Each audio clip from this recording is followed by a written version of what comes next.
It all started innocently enough, or at least that's what I thought at the time.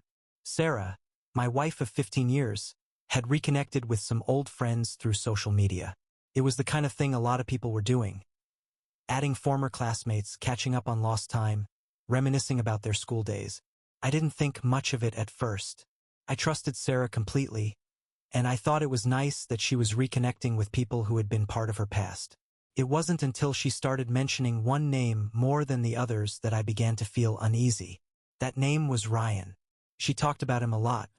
How they'd been close in high school, how they used to spend hours hanging out at the park, laughing until their sides hurt. She told me how they'd been best friends, even hinting that there might have been more between them at one point. I listened to her stories, trying to be supportive, trying not to let the strange feeling in the pit of my stomach get the best of me. After all, that was a long time ago. I had no reason to worry, right? But the more she talked about him, the more I noticed her changing. She was always on her phone, always laughing at something she was reading or typing. I'd catch glimpses of her smiling down at the screen, and when I'd ask what was so funny, she'd brush it off with a casual, "Oh, just Ryan being Ryan." It started to make me uncomfortable, the way she lit up whenever she got a message from him, the way she seemed to gravitate toward her phone whenever it buzzed. One evening, as we sat together in the living room, I decided to ask her about it. "You seem to be talking to Ryan a lot lately," I said, trying to keep my tone light and casual. "Are you two catching up on old times?" Sarah looked up from her phone, her smile fading slightly, her expression guarded. "Yeah," she said, her voice nonchalant. "It's just nice to reconnect, you know? We were really close back in high school, and it's been fun reminiscing." I nodded, trying to ignore the tightening in my chest. "Just reminiscing, huh?" I asked, raising an eyebrow. I meant it as a joke, but I could see her expression change, her eyes narrowing slightly, her lips pressing together. "What's that supposed to mean?" she asked, her tone defensive. I shook my head, trying to backtrack. "Nothing," I said quickly. "I just meant, you've been spending a lot of time talking to him, that's all." She sighed, putting her phone down on the coffee table. "Mark, he's just an old friend. You have nothing to worry about. I love you. Ryan and I are just catching up." I forced a smile, nodding. "I know," I said, though deep down, I wasn't sure if I believed it. Over the next few weeks, the distance between Sarah and me grew. She spent more time on her phone, more time texting Ryan, more time meeting up with old friends from high school. She would mention going out for coffee with some friends. But I knew who she really meant. It was always Ryan. And each time she mentioned his name, it felt like a knife twisting in my gut. I tried to ignore it, tried to convince myself that I was overreacting, that Sarah loved me and that I had nothing to worry about. But then came the night that changed everything. It was a Friday evening, and Sarah had told me she was going out with some friends from high school. She had dressed up, more than she usually did for a casual night out. Her hair styled, her makeup perfect, wearing the dress I knew was her favorite. I watched her as she got ready, that gnawing feeling in the pit of my stomach growing stronger. "You look amazing," I said, trying to keep my voice steady. "Where are you guys going?" She smiled at me, her eyes bright. "Oh, just dinner," she said, her tone casual.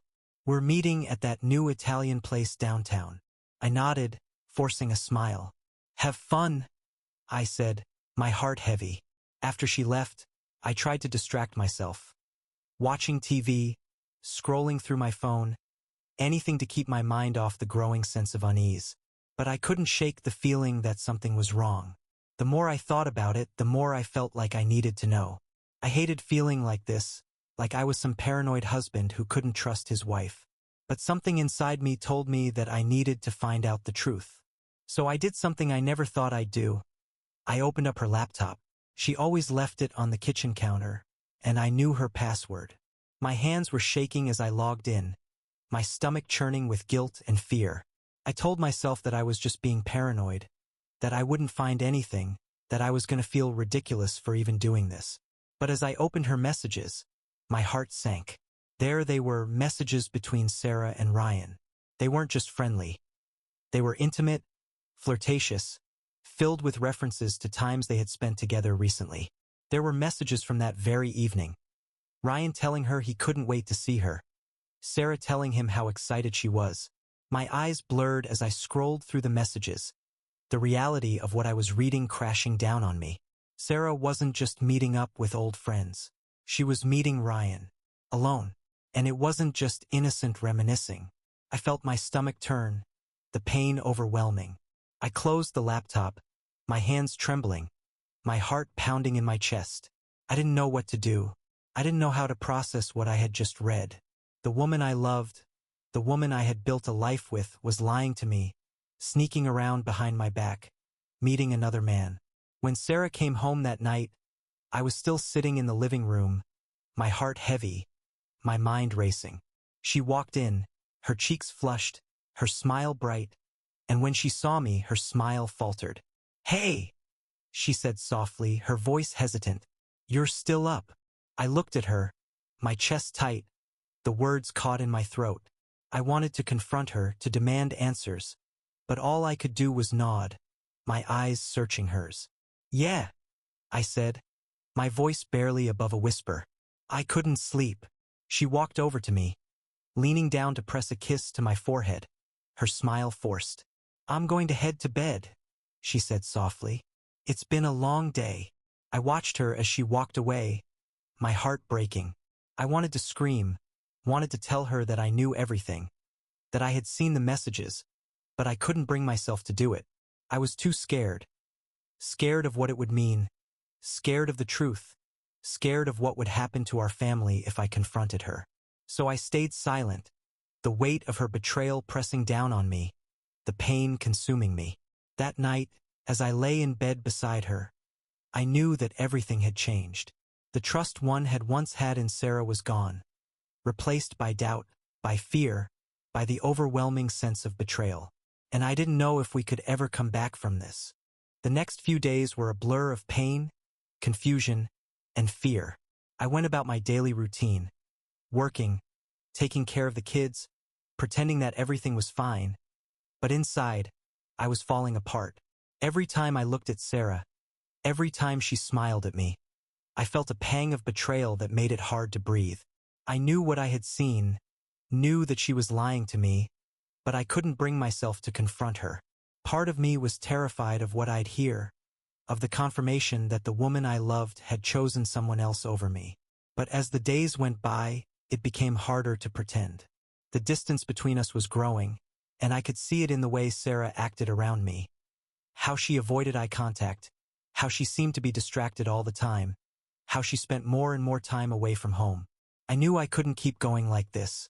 I had to know the truth, even if it meant everything would fall apart. One evening, as we sat together at the dinner table, the kids laughing and talking about their day, I looked at Sarah, my heart heavy. She was smiling at the kids, her eyes bright, her laughter genuine, and for a moment, I wondered if maybe I was wrong. If maybe I had misinterpreted everything. If maybe it wasn't as bad as I thought. But then she looked at me, her smile fading, her eyes avoiding mine, and I knew that I wasn't wrong.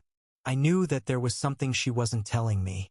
After dinner, when the kids were in bed, I decided that it was time. I couldn't keep pretending, couldn't keep acting like everything was okay when it wasn't. I found Sarah in the living room, sitting on the couch, her phone in her hand. She looked up when she saw me, her smile forced, her eyes guarded.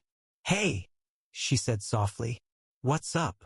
I took a deep breath, my heart pounding, my hands trembling as I walked over to her. "We need to talk," I said, my voice barely above a whisper. Her eyes widened slightly, her smile faltering. "Okay," she said, her voice hesitant. "What's going on?" I sat down across from her, my chest tight, the words caught in my throat. "It's about Ryan," I said, my voice trembling. Sarah's face went pale, her eyes widening, and I could see the fear in her expression. She looked down at her hands, her fingers fidgeting with the edge of her shirt. "What about him?" she asked, her voice barely audible. I swallowed hard, my heart breaking. "I know you've been seeing him," I said, my voice cracking. "I know it's not just friendly. I saw the messages, Sarah. I know everything." For a moment there was silence.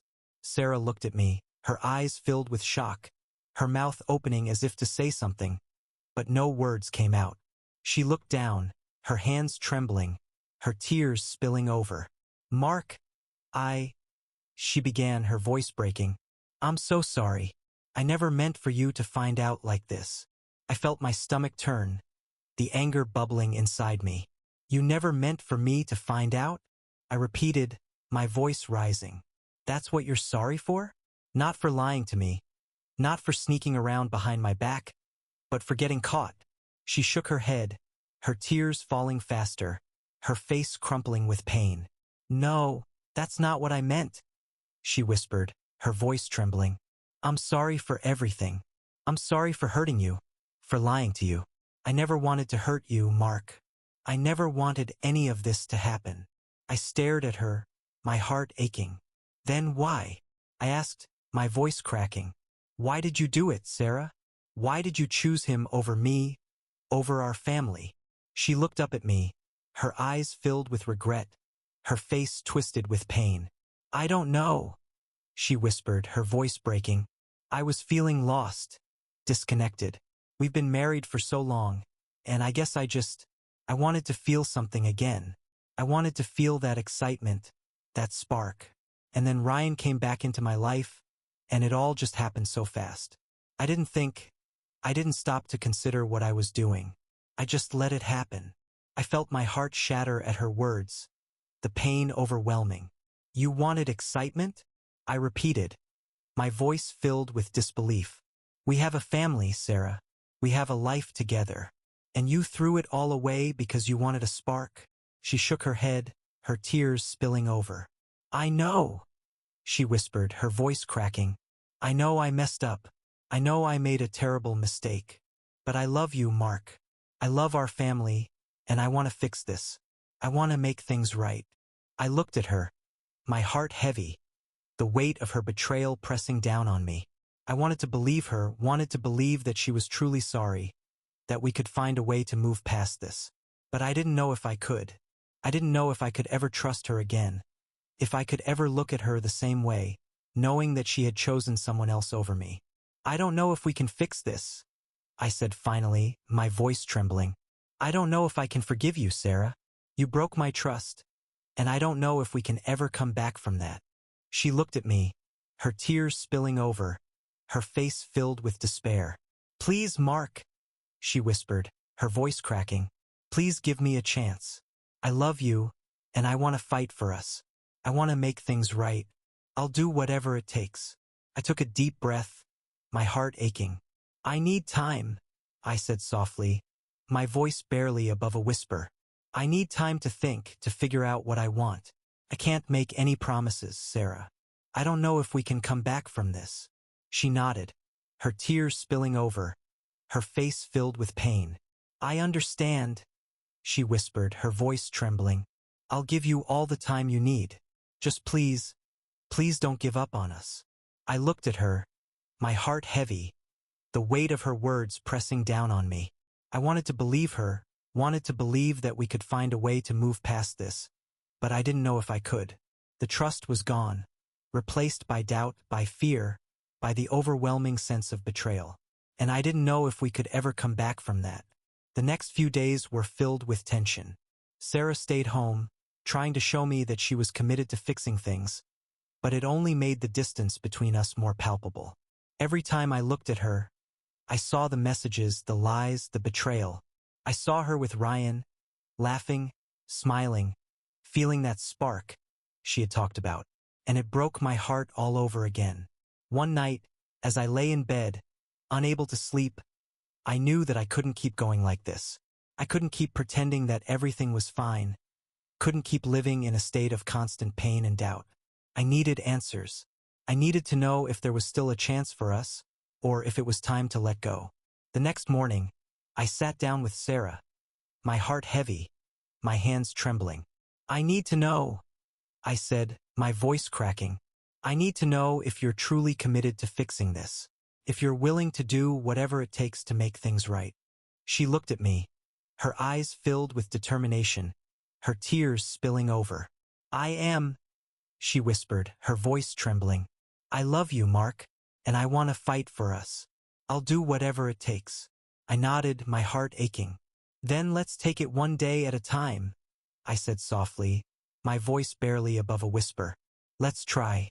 But I need you to understand that this is going to take time. It's going to take a lot of time. She nodded, her tears spilling over, her face filled with hope. I understand, she whispered, her voice cracking. And I'm willing to wait. I'm willing to do whatever it takes. As we sat there, the weight of everything pressing down on us, I realized that the road ahead was uncertain, filled with challenges that I wasn't sure we could overcome. But I also knew that I wasn't ready to give up. Not yet. I still loved Sarah, despite everything, and I wanted to try. I wanted to see if there was still a chance for us. One day at a time. That was all we could do. In the days that followed our conversation, Sarah and I tried to find a way to coexist in the same house. It was awkward, painful, and there was always an unspoken tension in the air. The kids were the only thing holding us together, our love for them and our shared commitment to their well-being. They were blissfully unaware of the turmoil brewing beneath the surface, and we both worked hard to keep it that way, putting on a smile, acting like everything was normal, at least in front of them. Sarah had promised to cut all contact with Ryan, and though I wanted to believe her, it was hard to fully trust her again. There were moments when her phone would buzz, and I'd find myself watching her, waiting to see if she'd smile, waiting to see if she'd turn away to check her messages. I hated feeling like that, hated the suspicion that had crept into our relationship, but I couldn't help it. The betrayal had cut too deep, and the trust one had once had in Sarah felt shattered beyond repair. One evening, as we sat down for dinner, I noticed how Sarah seemed distracted. She was picking at her food, her eyes distant, her mind clearly somewhere else. The kids were talking about their day, their voices filled with excitement, but Sarah barely seemed to hear them.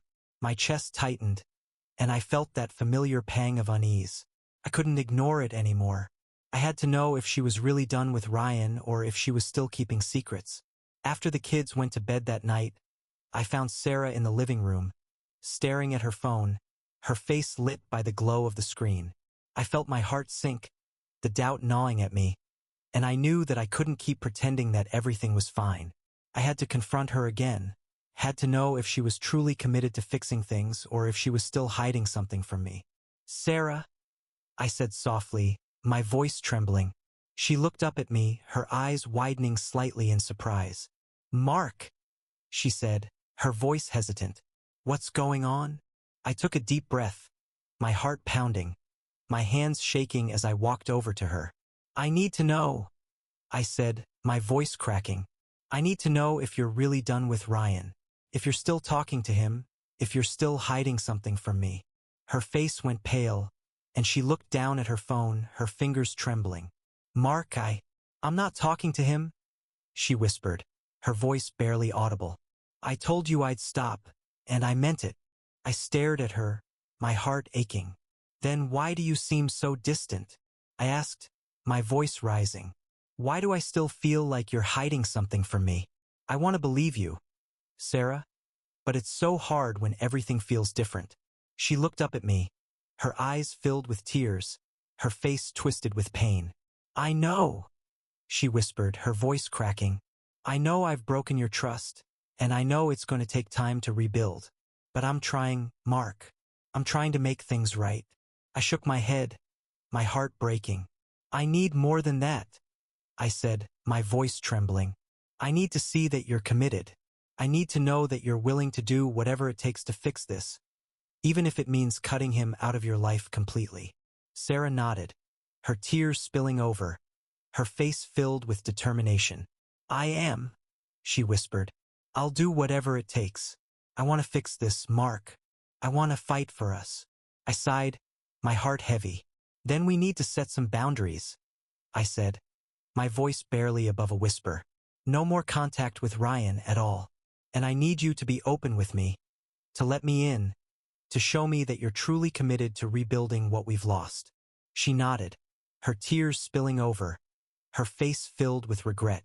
I promise, she whispered, her voice trembling. No more contact with Ryan. I'll do whatever it takes. For a while, It seemed like things were getting better. Sarah stopped talking about Ryan, stopped spending so much time on her phone, and started making an effort to be more present, more engaged with me and the kids. She suggested that we go to couples therapy, and though I was hesitant at first, I agreed. I wanted to believe that we could work through this, that we could find a way to rebuild what had been broken. We started going to therapy once a week, sitting together in a small, quiet room, facing our pain head-on. It was uncomfortable, and there were times when the sessions felt too raw, too honest. We talked about the reasons behind Sarah's actions, about the disconnect she had felt, the loneliness that had driven her to reconnect with Ryan. We talked about my own role in our relationship, how I had become distant, how I had taken our marriage for granted, assuming that everything was fine when, in reality, it wasn't.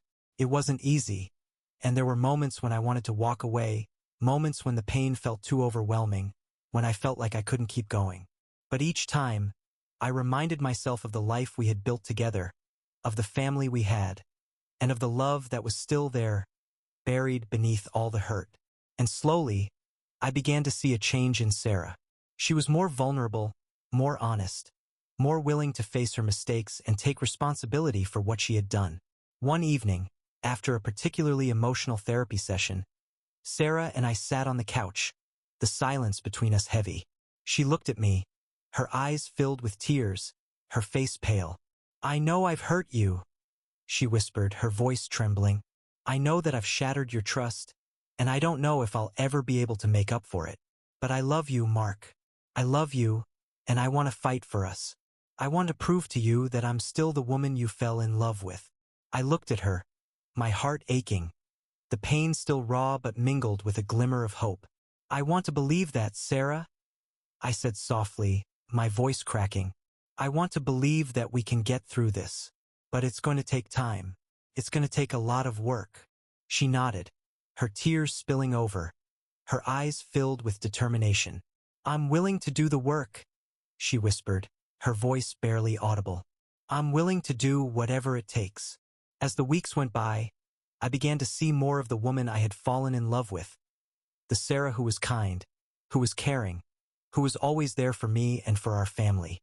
She was trying, really trying, and I could see the effort she was putting in to make things right. But there were still moments when the doubt crept in. Moments when I wondered if she was truly done with Ryan, if she had really let go of him, or if he still held a part of her heart. One night, as we sat together after putting the kids to bed, Sarah turned to me, her eyes filled with uncertainty.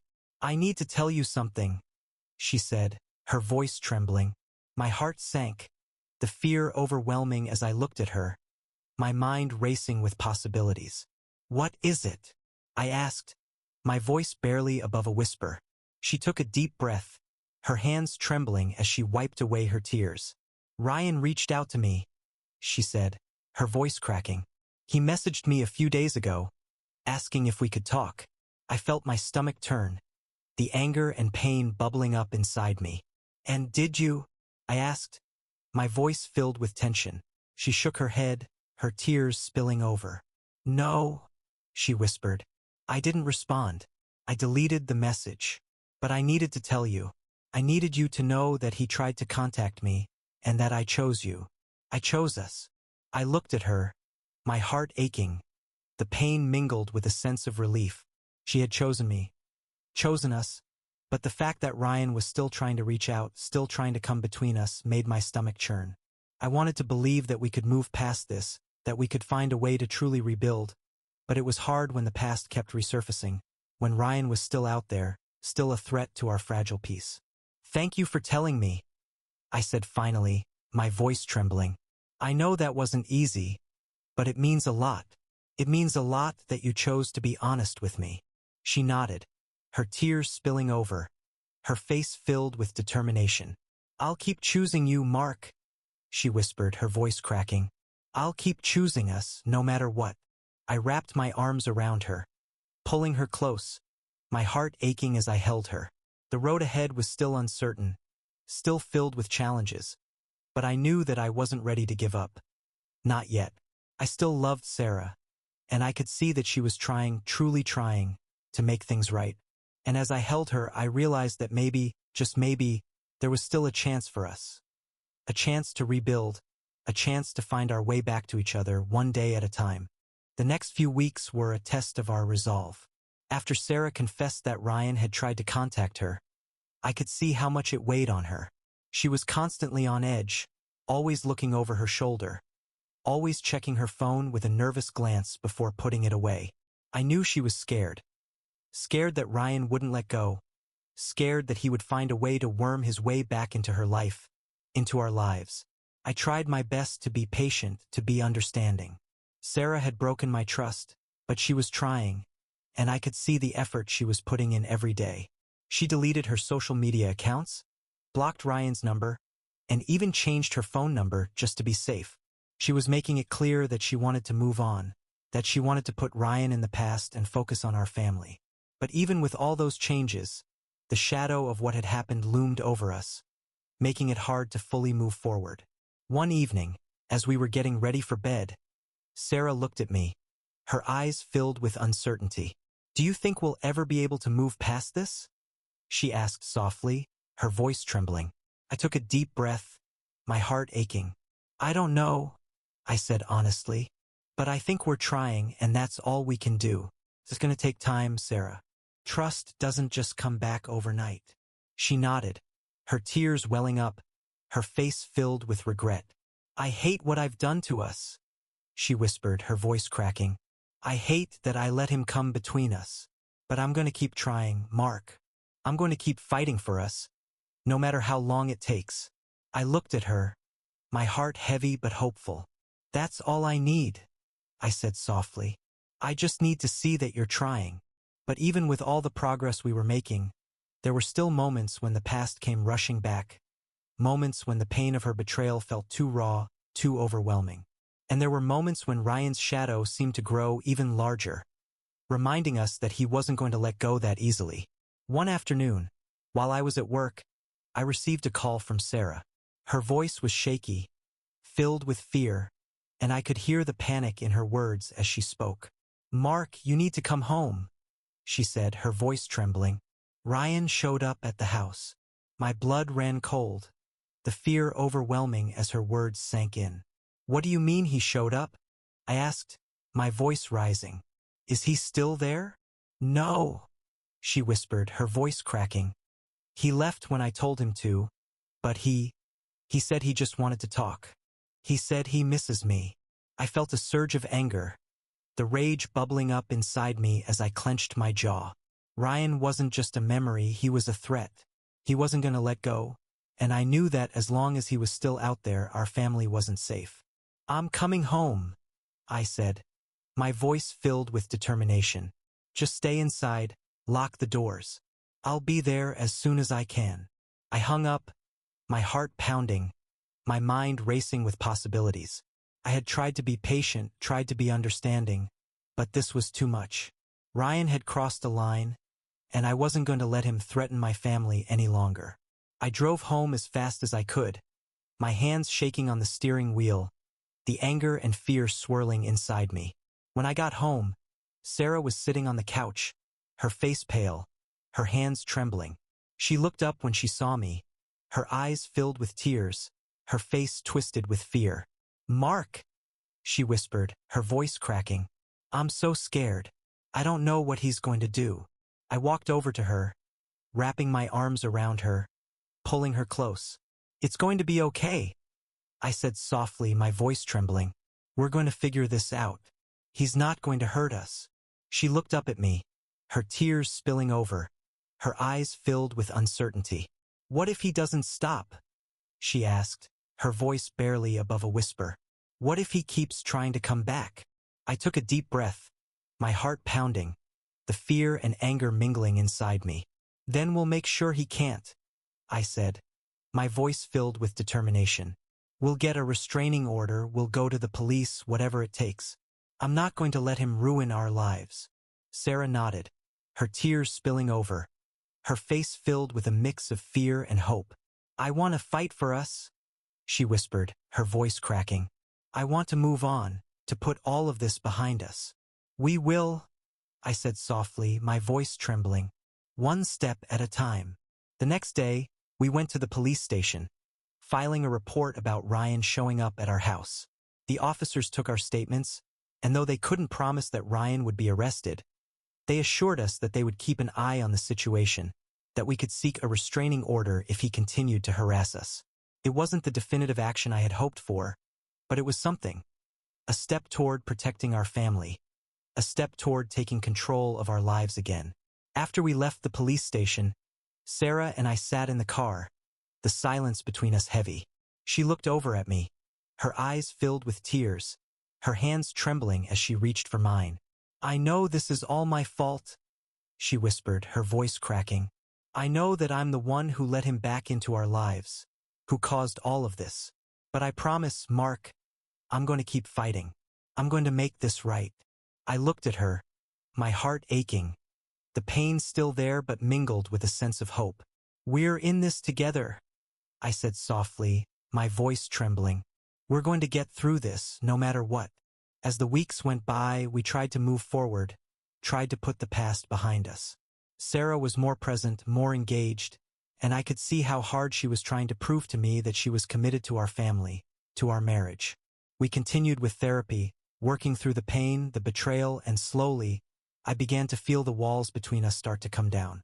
I began to see the woman I had fallen in love with, the woman who was willing to fight for our love, no matter how hard it was.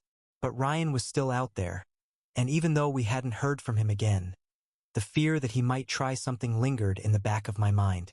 I knew that we couldn't let our guard down, that we had to stay vigilant, that we had to keep fighting for our family. One evening, as we sat on the porch, the sun setting in the distance, Sarah looked over at me, her eyes filled with determination. "I want to make a fresh start," she said softly, her voice trembling. "I want to leave all of this behind.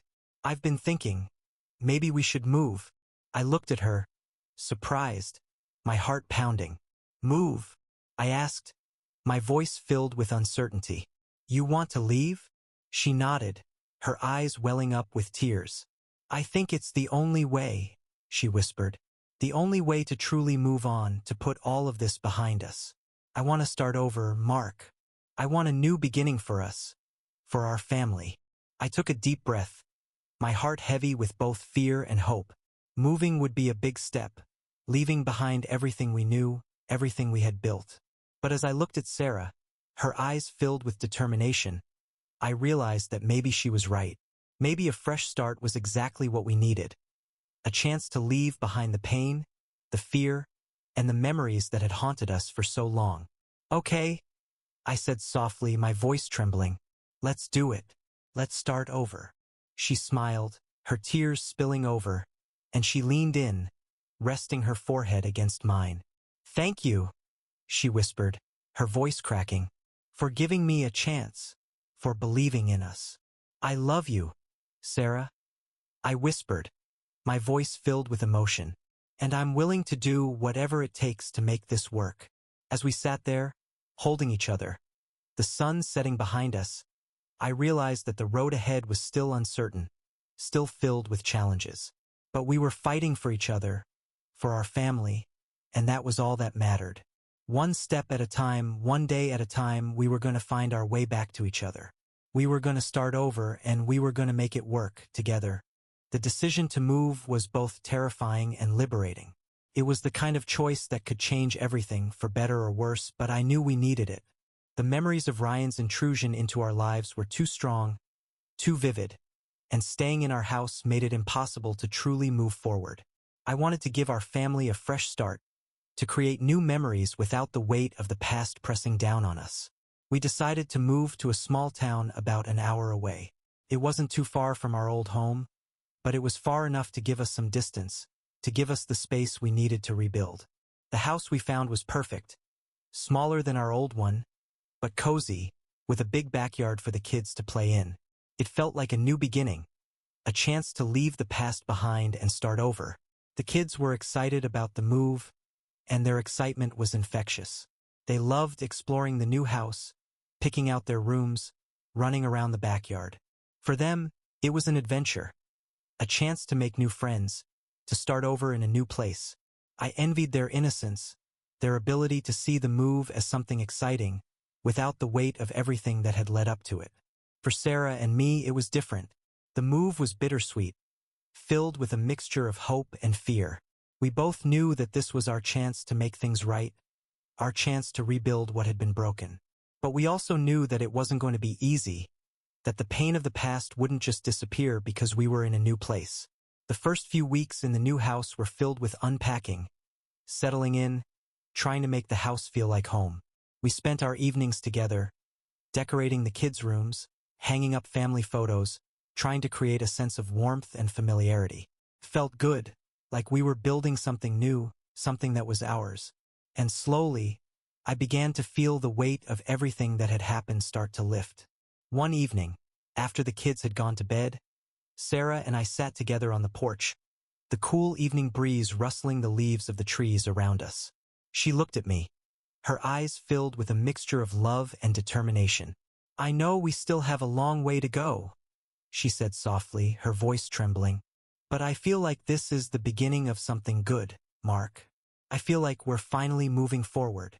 I looked at her, my heart swelling with love and hope. "I feel that too," I said gently. "We've been through so much, but we're still here. We're still fighting, and that's what matters." She smiled, her tears welling up, and she reached for my hand, her fingers intertwining with mine. "I love you," she whispered, her voice cracking, "and I'm so grateful that you've given me a chance to make things right. I know it hasn't been easy, but I promise I'm going to keep fighting for us. Every day, no matter what." I looked at her, my heart heavy but hopeful. "I love you too, Sarah," I said softly, "and I'm willing to keep fighting. We're in this together, no matter what." The new town was small, quiet, and it didn't take long for us to get to know our neighbors. The people were friendly, welcoming, and it felt like we were part of a community, a place where we could belong. It was exactly what we needed, a place where we could focus on our family, on each other, without the shadows of the past haunting us.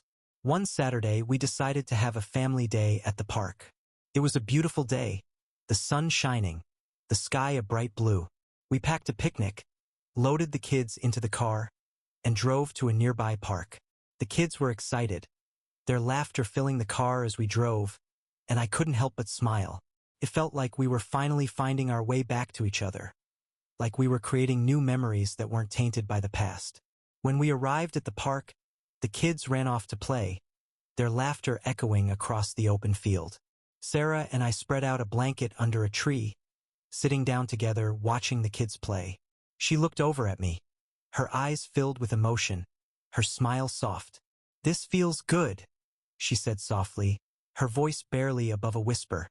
"Being here, just us, with the kids. It feels like we're finally okay." I nodded, my heart swelling with love and hope. "It does," I said gently. "It feels like we're finally moving forward, like we're finally letting go of everything that's happened." She reached for my hand, squeezing it gently, her eyes welling up with tears. "Thank you," she whispered, her voice cracking, "for giving me a second chance, for believing in us. I know I don't deserve it, but I promise I'll keep choosing you, every day." I looked at her, my heart aching with love. "You do deserve it," I said softly.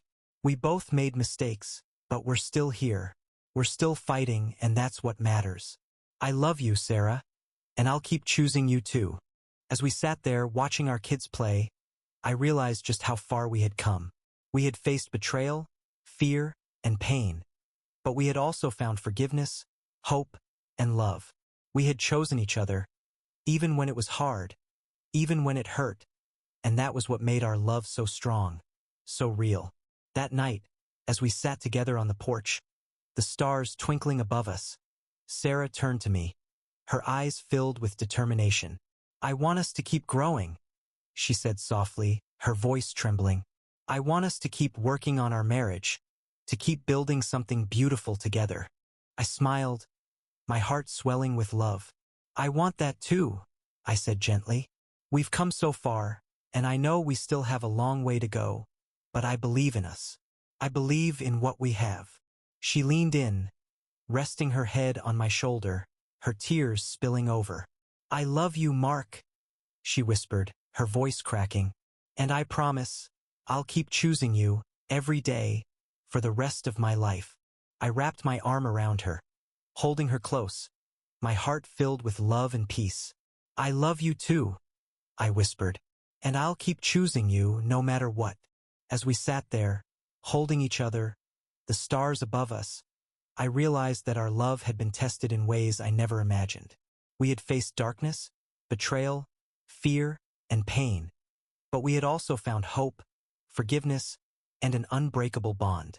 We had chosen each other every day, through the darkest of times, and that was what made our love so strong, so real. We weren't perfect, and we never would be, but we were willing to fight for each other, to grow, to forgive, and to love without reservation. And that was enough. It was more than enough.